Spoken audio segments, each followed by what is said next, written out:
about to film Chris's nightmare.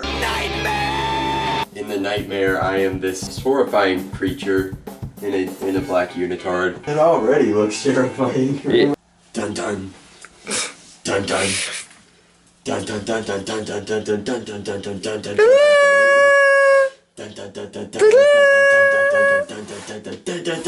dun dun dun. Alright. Behold, I am the master of masters.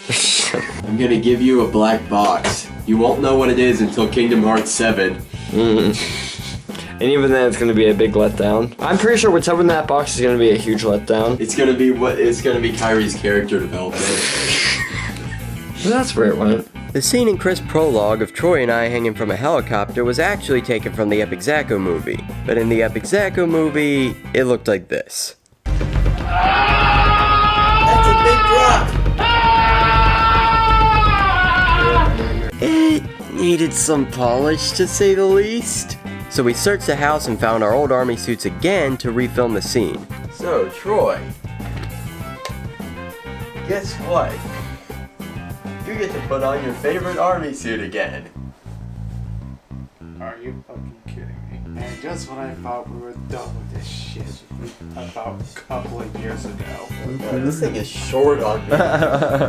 This thing is short. This is gonna be fun. Get this off. So explain to us why you dislike this.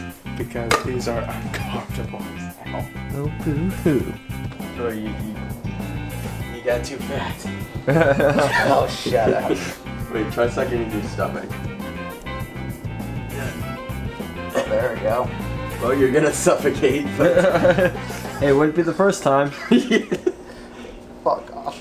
How many times are we gonna suffocate Troy for these videos? Until he dies. Don't take that last line out of context, by the way. Take it out of context as much as you need. No. Yes. Please don't. Yes. We really wanted to make it look like Chris had just completely taken over my house and turned it into this crazy YouTube office. So Chris and I went down to Walmart and picked up some red and black cloth pieces as well as some crafting supplies and started putting together the YouTube decorations that you see throughout the house.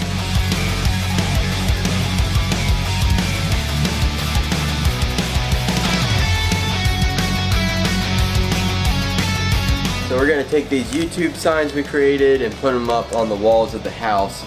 We're also going to clean up the desk here, probably make it look more like an actual desk. Probably move some of this stuff to the yellow room. And we're going to take down some of the stuff on the walls. Alright, so here we are. We're setting everything up. Chris is setting stuff up. I'm setting stuff up. And Troy is being a dickhead and playing Minecraft. Hey, what's up, guys? This is Troy, and today I'm playing Minecraft and building a house. And nobody gives a shit. Really, no.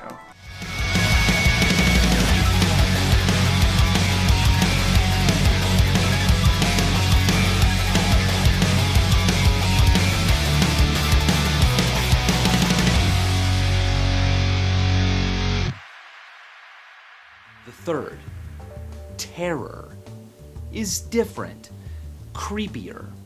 He says terror is coming home to find that everything that you own has been replaced with an exact copy.